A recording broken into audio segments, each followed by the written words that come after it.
मो ओंकार जगतरे व्याप्त समस्त त्रिगुणात्मक गतिविधिर प्रथम एवं प्रत्यक्ष द्रष्टा। मो दिव्य दृष्टि जगतर कौनसी भी परमाणु अछपा रहेने। मु देखिले जे शक्ति स्वरूपा सती प्रजापति दक्षंक गृहरे जन्म नहीं सृष्टिर रचना क्रम एक नूतन अध्याय को आरंभ करदेले। सूर्यंक तेजस्वी किरण भली कन्या सती युवती सतींक रूपरे भौणी एवं सखी मानंक निमंते विनोदन एवं थट्टा परिहासर पात्री हो गले। आउ सेतेबेले महादेव स्वप्न प्रकट हो सतींक अपूर्णता को पूर्ण करिबा तथा मनर शांति निमंते पार्थिव शिवलिंगर आराधना करिबार मार्ग देखाइले। निज स्वप्न कथा बिरिणी निकटरे सती प्रकाश कले। आउ से नदी तटरे ओं नमः शिवायर पंचाक्षरी मंत्र जप करिबारे निमग्न हो गले। किंतु दक्ष निज प्रिय पुत्रीर एभली कठोर तपस्या करने को ग्रहण करि पारिलेनि। भूतल एवं भूतलरू ऊर्ध्वरे थिबा विभिन्न क्षेत्र में विभिन्न गतिविधि सक्रिय हो सारिथिला। छम छम छम छम पाउजी गाए, छम छम छम छम चूड़ी मो गाए, छम छम छम छम पाउजी गाए, छम छम छम छम चूड़ी मो गाए।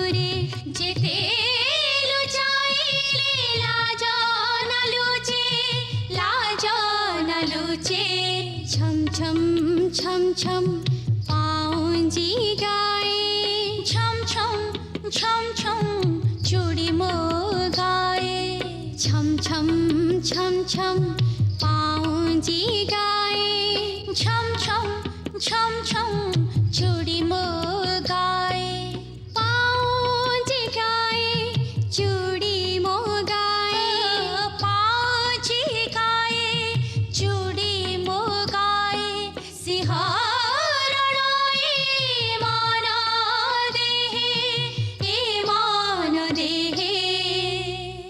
नारायण नारायण नारायण देवर्षि नारायण नारायण नारायण देवर्षि नारद देख कामदेव तुम्हें तुम्हें जो ठीक अच्छे मो पीछा करनी।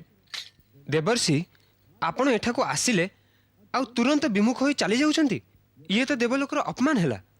नारायण नारायण किंतु कामदेव देख आपण तो देवर्षि भगवान विष्णु को परम भक्त आउ तांको प्रिय पात्र मध्य। ए अकिंचन को आपणकर भय कौन? नारायण नारायण कामदेव शुणी तुम निकट में जो पुष्प बाण अच्छी से एभली शक्ति अच्छी जो बड़ बड़ मुनि ऋषि तपस्या भी भंग हो जाए आउ से मोहित हो जाती आउ तांकर काम इच्छा जागृत हो जाए। मु भी तो सुनी। नारायण नारायण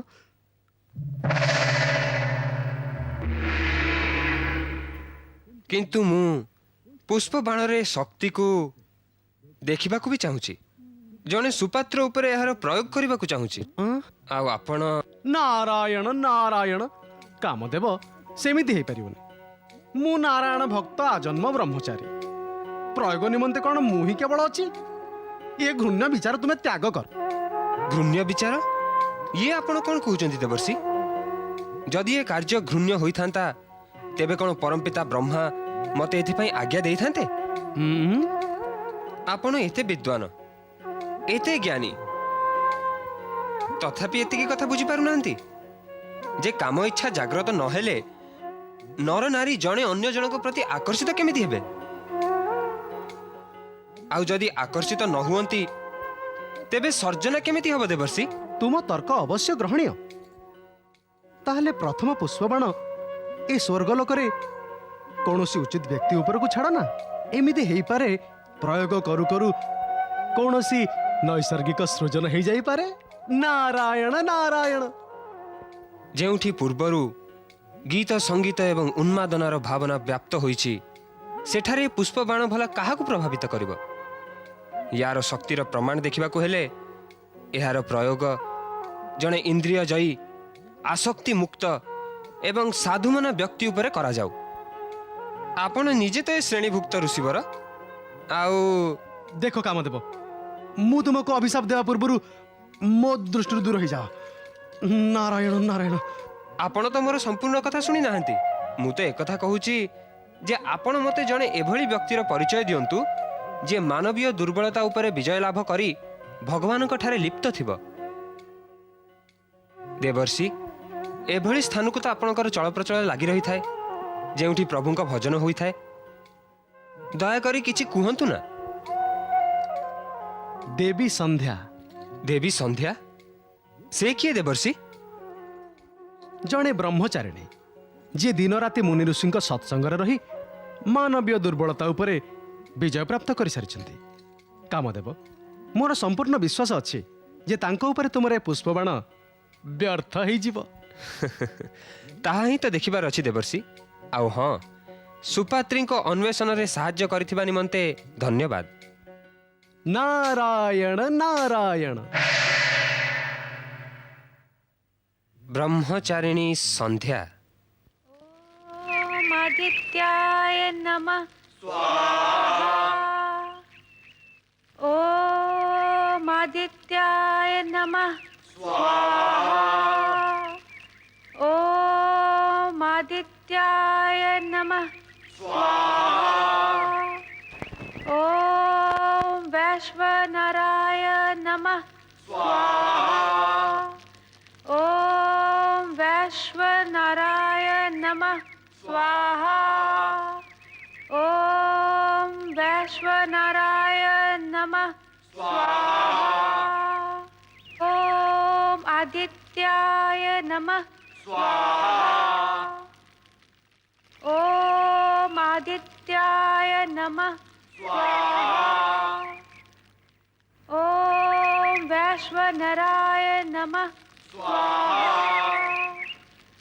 ओम वैश्वनराय नमः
संध्या देवी, देवी संध्या, सुनो तो देवी संध्या। हे ब्रह्मदेव, ये केमिति अनर्थ हो गला? ओम नमः शिवाय। कामदेव, संध्या,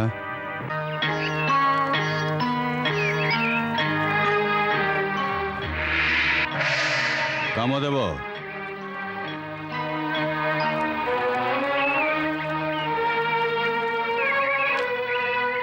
कामदेव, संध्या।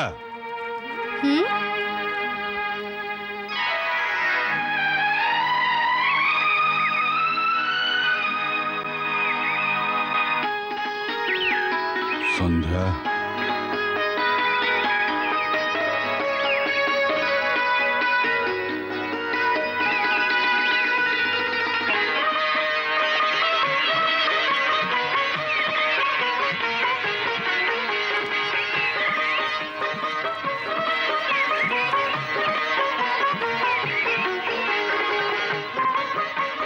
हे प्रभु शंकर ये कि अनर्थ होउची यदि अरण्य रे प्रतिष्ठित ए पवित्र पुण्य स्थल भी भोग स्थल हो जाए तेबे भक्त मानकर कौन हबो ए संसार रो कौन हबो हे प्रभु हमको रक्षा करंतु हमको रक्षा करंतु हमको रक्षा करंतु हमको रक्षा करंतु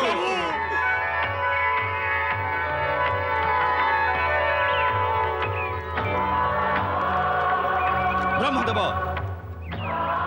संध्या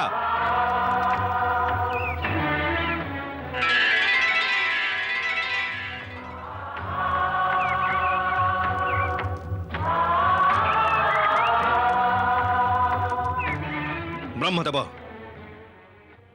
ए सृष्टिर रचना सहित धर्म नीति सदाचार आदि प्रचार तथा तार नियम पालन निमंते प्रेरणा देवा भी आपणक उत्तर दायित्व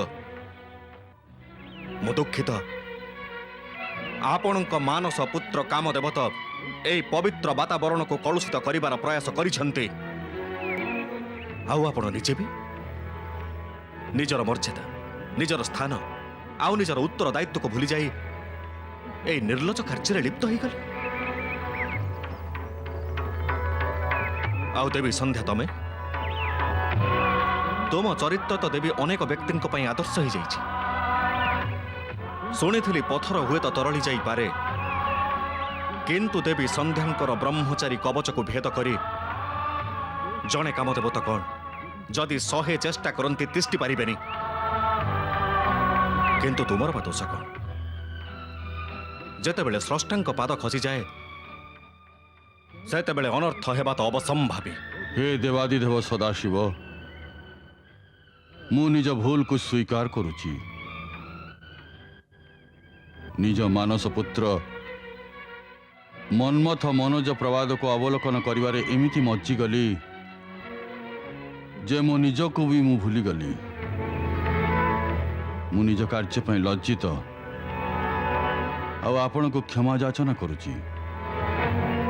मु जानी नथली भगवान ये सब केमिति हेला किंतु एतिकी अवश्य जानी जे जड़े ब्रह्मचारिणीर मन यदि क्षणिक निमंते भी चंचल हो उठे तेबे आ पाप मु भी पाप करिछि मु बहुत लज्जित भगवान मोते क्षमा करंतु नहीं ब्रह्मचारिणी हेई थाई शुद्ध भी तमे निजर पूज्य पवित्र पद को कलंकित करिछ तुमर अपराध अक्षमणीय। हाँ हाँ मु पाप करिछि मोर अपराध होइछि मु कलंकिनी मु क्षमार योग्य नुह नहीं नहीं नहीं परमपिता मते क्षमा करंतु पिताश्री। तुम्हें तुम मुखर पिताश्री शुणी मत लज्जा लगुच तुमको निज पुष्पबाण प्रयोग करने ऋषि आश्रम आ देवी संध्या ही मिलगले पर जेतेबेले मु कामातुरा देवी संध्या सहायता निमंते पहुंचली तेबे तुम्हें मते ही निज पिता को ही दूषित करिवार कुचक्र चलैल। जहाँ मु सेथिपाई दुखित पिताश्री किंतु ये सत्य जे आपण को मो प्रयोगर वस्तु करिवार टिके भी इच्छा नथिला कामातुरा देवी संध्या शरीर निर्गत मोहिनी गंध आपण को तांको आड़ को आकर्षित हेबा को विवश करदेला। जा भी है थाउ किंतु आज तुम जोगु लोक एवं शिवंक दृष्टि रे स्वयं लोकस्रष्टा ब्रह्मा को लज्जित हवा को पड़िला सदा शिवं को क्षमा याचना करने को पड़िला। एबे तुमको निज कर्मर दंड अवश्य मिलिबो। ना ना पिताश्री मते क्षमा करंतु पिताश्री। मु तते अभिशाप दउची जे सेई भगवान शिव जहां को आराधना स्थल को तू निज कर्म रे कलंकित करदेलु दिने तते भस्म करिदेबे भस्म करिदेबे भस्म करिदेबे भस्म करिदेबे। ना पिताश्री मते रक्षा करंतु पिताश्री निज संतान को रक्षा करंतु। ना पुत्र ना अभिशाप तो धनुर बहिर्गत सेई बाण भली ଯାହାକୁ ଫେରାଇ ଆଣି ହବ ନାହିଁ। ଆଉ ଗୋଟେ କଥା, ଏଭଳି ଅଭିଶାପରେ ତୁମର ଏବଂ ଜଗତର କଲ୍ୟାଣ ବି ନିହିତ ଅଛି। ତେଣୁ ଏହାକୁ ଅଭିଶାପ ସହିତ ଆଶୀର୍ବାଦ ବି ଭାବି ନିଅ।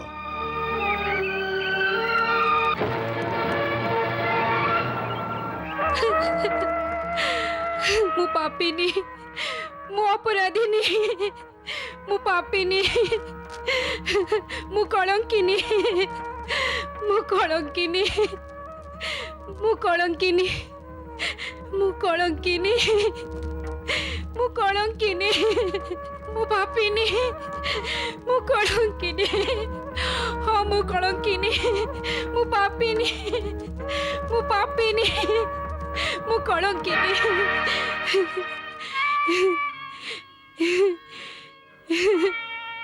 ଏତେ ବଡ଼ ବୋଝ, ଏତେ ବଡ଼ କଳଙ୍କର ବୋଝ ନେଇ ଏବେ ମୁଁ ଏ ଜୀବନ କେମିତି ବିତାଇବି? ଯେଉଁ ଶିବଙ୍କର କେବଳ ଦର୍ଶନ ନିମନ୍ତେ ଅନେକ ଦିନ ଧରି ଏ ଜୀବନକୁ ପୂର୍ଣ୍ଣ କର୍ମରେ ଲଗାଇ ରଖିଥିଲେ, ସେ ଶିବ ଆଜି ସମ୍ମୁଖକୁ ବି ଆସିଲେ କେବଳ ଏତିକି କହିବା ପାଇଁ ଯେ ମୋ ପାପ ଅକ୍ଷମଣୀୟ, ଆଉ ମୋ ଏ ଜୀବନର ଅର୍ଥ କ'ଣ, ଆଉ ଏ ବ୍ୟର୍ଥ ଜୀବନ ମୁଁ ରଖିବି କାହିଁକି?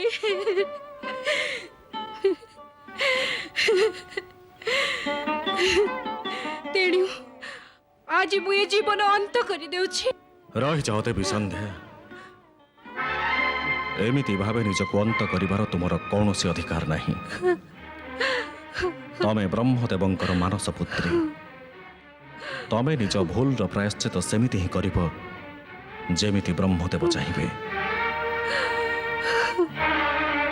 ओम नमः शिवाय, ओम नमः शिवाय, ओम नमः शिवाय, ओम नमः शिवाय, ओम नमः शिवाय। ओम नमः शिवाय। ब्रह्मदेव, ऋषि श्रेष्ठ वशिष्ठ, प्रणाम पिता। सृष्टिकर्ता ब्रह्मदेव मो आश्रम पदार्पण करी मते कृतार्थ कले। आसन ग्रहण करी जलपान करंतु। ମୁଁ ତୁମ ନିକଟକୁ ଚିନ୍ତାଗ୍ରସ୍ତ ହୋଇ ଆସିଛି। ମୋ ମାନସ ପୁତ୍ର କାମଦେବଙ୍କ ଦ୍ୱାରା ଗୋଟେ ବହୁତ ବଡ଼ ଅପରାଧ ହେଇଛି। ସେ ବ୍ରହ୍ମଚାରିଣୀ ସନ୍ଧ୍ୟାଙ୍କୁ ନିଜ ପୁଷ୍ପବାଣରେ କାମତୁରା କରିଦେଲେ। ସେଥିରେ ଆଶ୍ରମର ବାତାବରଣ ଦୂଷିତ ହେଲା। ସେତେବେଳେ ଦେବାଦିଦେବ ଶିବ ସୁନ୍ଦର ଜଣେ ଋଷିଙ୍କ ଆହ୍ୱାନ ଦ୍ୱାରା ଦେବୀ ସନ୍ଧ୍ୟାଙ୍କୁ ବହୁତ ଗାଳି ଦେଲେ। ପାପ ବୋଝରେ ଲଜ୍ଜିତ ସନ୍ଧ୍ୟା ନିଜ ଜୀବନର ଅନ୍ତ କରିବାକୁ ଯାଉଥିଲେ, କିନ୍ତୁ ତାଙ୍କୁ ଏ କଥା କହି ରୋକି ଦିଆଗଲା ଯେ ଦେହତ୍ୟାଗ କରିବା ଦ୍ୱାରା ତାଙ୍କ ପାପର ପ୍ରାୟଶ୍ଚିତ ହେବ ନାହିଁ। ଆପଣଙ୍କ କଥାରୁ ଏମିତି ଲାଗୁଛି ସୃଷ୍ଟିକର୍ତ୍ତା ଯେ ଦେବୀ ସନ୍ଧ୍ୟା ଏ ଭୁଲ ଜାଣିଶୁଣି କରିନାହାନ୍ତି। ହେ ବ୍ରହ୍ମଦେବ, ଆପଣଙ୍କୁ ଗୋଟେ ପ୍ରାର୍ଥନା ଯେ ଆପଣ ଦେବୀଙ୍କ ମାର୍ଗଦର୍ଶନ କରନ୍ତୁ ଏବଂ ତାଙ୍କୁ ପ୍ରାୟଶ୍ଚିତ କରିବାର ଉପାୟ କୁହନ୍ତୁ। କେବଳ ଗୋଟାଏ ଉପାୟ ଅଛି, ତାହା ହେଉଛି ଦେବାଦିଦେବ ଶ୍ରୀ ଶିବଶଙ୍କରଙ୍କ କ୍ରୋଧକୁ ନିଜ ତପସ୍ୟାରେ ଶାନ୍ତି କରିବା। ତୁମ ନିକଟକୁ ମୁଁ ସେଇଥିପାଇଁ ଆସିଛି ଯେ ତୁମେ ଦେବୀ ସନ୍ଧ୍ୟାଙ୍କ ନିକଟକୁ ଯାଅ, ଶିବ ମହିମା ଏବଂ ଶିବ ତପସ୍ୟାର ବିଧି ସହ ତାଙ୍କୁ ଅବଗତ କରାଅ। ଯଥାଜ୍ଞା ପରମଦେବ।